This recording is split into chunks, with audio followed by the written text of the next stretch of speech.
जदीद अफसाने में असलूब और हैयत के जो तजुर्बे हुए उनका असर अफसानचा की शक्ल में रोनुमा हुआ।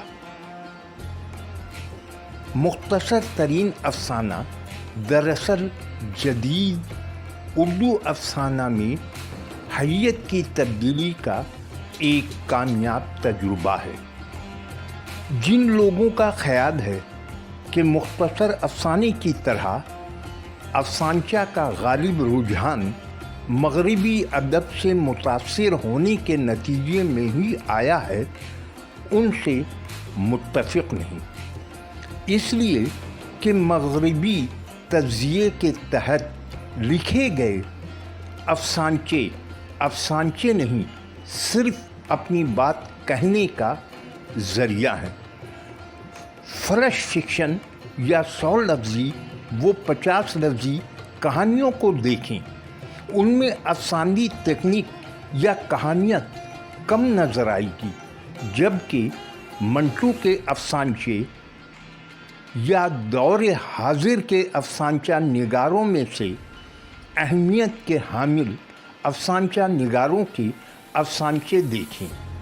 उनके अफसानचे में एक मुकम्मल अफसाना नज़र आएगा, सोचने को मजबूर कर देने की कैफियत नज़र आएगी। मंटू का अफसानचा सॉरी मुलाहिजा करें, चंद लफ्ज़ों पर मुश्तमल लेकिन कहानियत से लबालब भरा। गौर से सुने।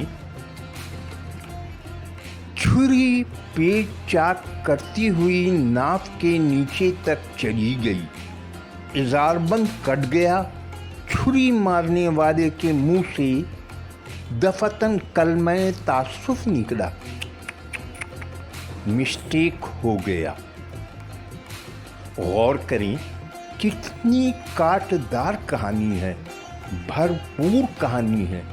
अफसानचे की सही तारीफ ही यही है कि कहानियत भी हो और मुकम्मल भी हो। अशफाक अहमद की ये धुआं कहाँ से उठता है कि पेश लफ्ज़ में मीम नाग लिखते हैं। आज जबकि इलेक्ट्रॉनिक मीडिया ने छपे हुए लफ्ज़ के लिए ख़तरा पैदा कर दिया है, ऐसे दौर में मीनी कहानी आज के कारी की ज़रूरत बन सकती है। इस पेश लफ्ज़ के तनाज़र में हम जायज़ा लें तो देखते हैं कि अफसानचे ने हमारे यहाँ ही जन्म लिया, मगर हमारे यहाँ ही इस पर तवज्जो नहीं दी गई। अफसानचे कम लिखे गए। D.S. शाह या अब्बास खान के अलावा गिनती के नाम नज़र आते हैं जो अफसानचा निगारी के फ़न से वाकिफ़ हैं।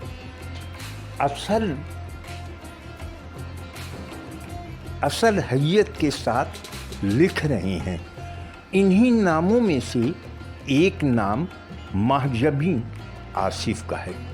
वो अफसाना निगार भी हैं और शायरा भी, ब्रॉडकास्टर के तौर पर भी जानी जाती हैं। उन्होंने हसास समाजी मसाइल को अपने अफसानों और नस्री नज़मों का मौजू बनाया। उनका असल नाम महजबी सिद्दीकी है। शादी के बाद महजबी आसिफ हो गई और इसी नाम से लिखने लगी। आइए उनके अफसानचों का लुत्फ़ लेती हैं। पहले अफसानचे का उन्वान है बिकनी।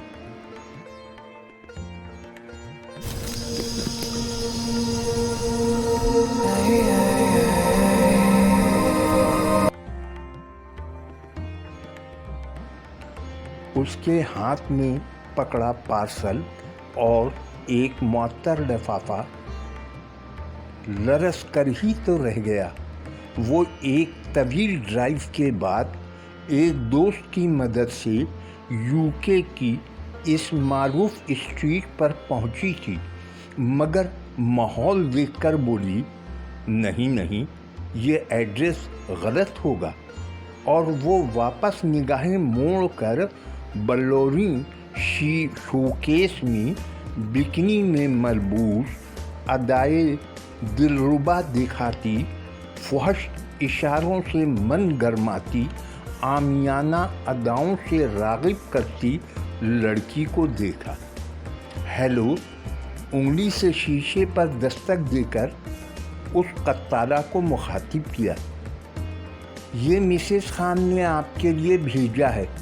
اس کے نیم بہنہ بدن سے نگاہیں چوراتے ہوئے وہ بولی۔ اوہ! اس نے بیتابی سے باہر آ کر پارسل کھولنا شروع کیا۔ یہ میری امی نے جوڑا بھیجا ہے۔ اس کی نشیلی آنکھوں میں نمی تیر گئی۔ تم یہ سب کیوں کرتی ہو؟ اس نے پوچھا۔ ابا کے انتقال کے بعد گھر میں امی 5 بہنیں رہ گئیں۔ ان کی خاطر سنہرے سپنے لیے یہاں آئی تھی۔ نوکری ملی نہیں تو ان کے تعلیمی اخراجات پورے کرنے کے لیے گھر کا کرایہ بھیجنا ضروری تھا۔ اس کے لیے اب سب کو وقت پر رقم مل جاتی ہے۔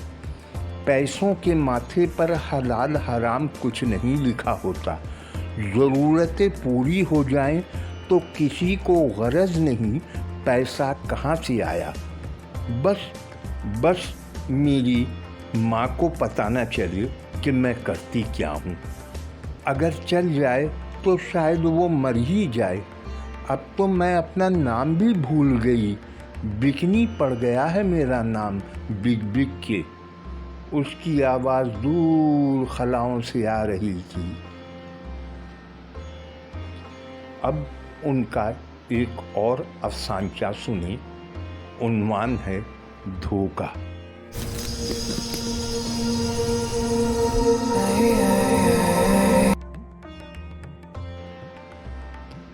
ماسی، آج پھر تم بخار میں پھنک رہی ہو۔ کیوں آ جاتی ہو روز کام پر؟ طبیعت خراب ہے تو آرام کر لو، دوا لو، چھٹی کر لو۔ میں نے اس کے نحیف وجود اور اوپر سے بخار کے اثرات اسے نڈھال دیکھ کر کہا۔ جی باجی، آپ صحیح کہتی ہیں، لیکن میرے پاس وقت کم ہے نا۔ میں کام نہیں کروں گی تو میری بچیاں بھی بنا پڑھے انگوٹھا لگا دیں گی میری طرح اپنے ہی گردوں کی فروخت کے فارم پر۔ اس کے ساتھ ہوئے دھوکے کا سن کر میں حق دق رہ گئی۔ مختصر الفاظ میں کتنی بڑی کہانی بیان کر گئی۔ معاشرے میں ہو رہے فراڈ، انسانیت کو شرما دینے والے کاروبار کو عیاں کر گئی ان کی یہ تحریر۔ اور آخر میں ایک اپنا افسانچہ سنا دوں۔ عنوان ہے نوکری۔ بیروزگاری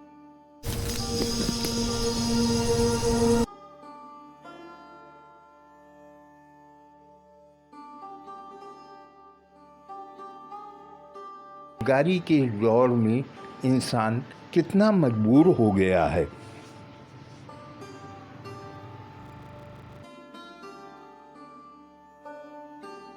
اس علاقے میں جرم برائے نام تھا، لیکن برابر کا ضلع ڈاکوؤں کا گڑھ تھا۔ کبھی کبھی وہ یہاں بھی کام دکھا جاتی تھی۔ اس اجڑے دیار میں پوسٹنگ ہوئی تو میں بددل ہو گیا تھا، لیکن لوگ بڑے سیدھے سادے تھے، اس لیے دل لگ گیا۔ گیٹ پر افسر خان کی ڈیوٹی تھی۔